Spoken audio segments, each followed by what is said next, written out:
Dampak modernisasi bagi kehidupan bangsa Indonesia.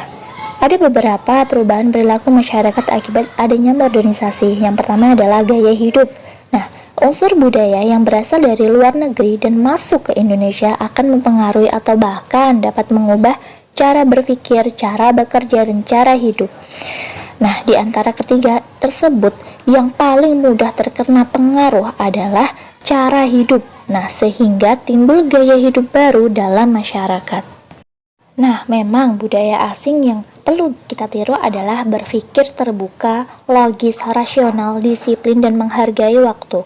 Tetapi ada beberapa hal yang misalnya terpengaruh dalam luar negeri. Unsur budaya yang asing juga yang bersifat negatif, misalnya berperilaku hidup mewah, kemudian berperilaku konsumtif atau selalu membelanjakan hal-hal yang tidak penting, kemudian budaya materialistik, pergaulan bebas, kemudian minum-minuman alkohol. Nah, seperti itu seharusnya dihindari untuk Indonesia. Dampak modernisasi yang kedua adalah yaitu pakaian. Nah, modernisasi membuat kita mengenal berbagai jenis pakaian serta tren modern di dunia ini. Nah, dahulu masyarakat hanya mengenal atau menggunakan pakaian tradisional. Misalnya yang pertama adalah pakaian safari. Nah, ini adalah pakaian dari Bali. Kemudian ta'a dan sapai, ini dari Dayak. Kemudian yang ketiga adalah jangkep. Nah, itu pakaian dari Jawa Tengah. Kemudian ada pakaian aisan atau ini digunakan pada saat pernikahan di Palembang. Nah, seperti itu.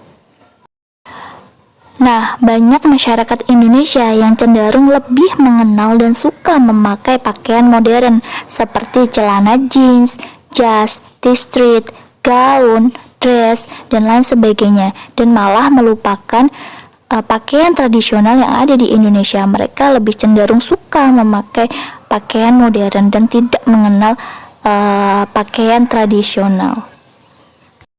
Nah, karena adanya teknologi informasi yang semakin maju, membuat berbagai model pakaian yang menjadi tren di suatu negara akan segera menyebar ke negara lain. Yang ketiga adalah makanan. Modernisasi juga mempengaruhi selera makanan masyarakat. Sebagian besar masyarakat Indonesia makanan pokoknya adalah nasi. Nah, ada beberapa masyarakat di Indonesia makanan pokoknya adalah sagu, jagung, tela, dan lain sebagainya. Nah, seiring dengan adanya modernisasi ini, selera dan pilihan masyarakat terhadap makanan semakin beragam. Banyak makanan yang ada di luar negeri itu juga ada di Indonesia, dan bahkan masyarakat Indonesia malah memilihnya. Nah, seperti makanan cepat saji. Nah, makanan cepat saji itu bisa dikenal atau sebagian orang mengenalnya adalah junk food. Nah, makanan cepat saji. Nah, kemudian banyak orang di Indonesia lebih memilih atau makan makanan junk food atau cepat saji. Nah, apakah hal itu baik? Nah, tentu saja tidak. Boleh memakan makanan cepat saji atau junk food, tetapi jangan berlebihan. Dan bahkan makanan di Indonesia, makanan tradisional di Indonesia kita tidak tahu, bahkan tidak pernah memakannya. Jangan sampai seperti itu. Boleh memakan makanan junk food, akan tetapi jangan melupakan makanan khas Indonesia, makanan pokok dari Indonesia. Kita dapat dengan mudah menjumpai berbagai restoran cepat saji yang menjual makanan khas dari negara lain. Kita tidak perlu datang ke negara asalnya untuk dapat mencicipi makanan tersebut. Karena di Indonesia sudah menjual berbagai makanan khas dari negara lain, bahkan makanan cepat saji pun kita bisa dapatkan di Indonesia. Kemudian yang nomor 3 adalah komunikasi. Dahulu masyarakat berkomunikasi menggunakan surat.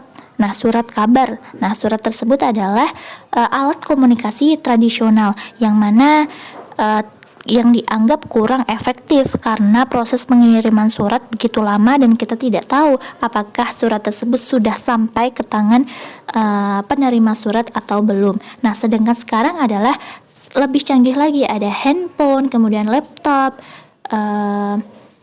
komputer yang mana didukung oleh internet. Nah, internet adalah penggabungan kemajuan teknologi komputer dengan kemajuan teknologi komunikasi.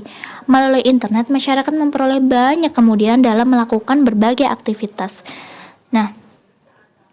Nah, jadi dari hal itu, kemajuan teknologi komunikasi yang semakin canggih merupakan salah satu hal yang mendorong perkembangan modernisasi yang begitu pesat atau yang begitu cepat. Nah, lihat saja dengan adanya internet, manusia lebih cepat dalam mengabarkan sesuatu hal atau mengomunikasikan sesuatu hal kepada khalayak atau kepada orang lain.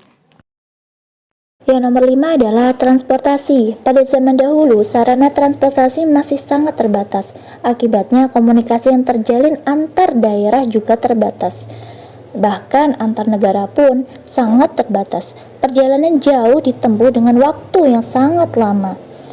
Nah, sekarang ini kemajuan teknologi membuat manusia mampu menciptakan alat transportasi yang semakin canggih. Nah, hal tersebut membuat jarak yang jauh tidak menjadi penghalang bagi manusia untuk melakukan perjalanan. Nah, contoh adanya transportasi modern adalah MRT, LRT, kemudian pesawat terbang.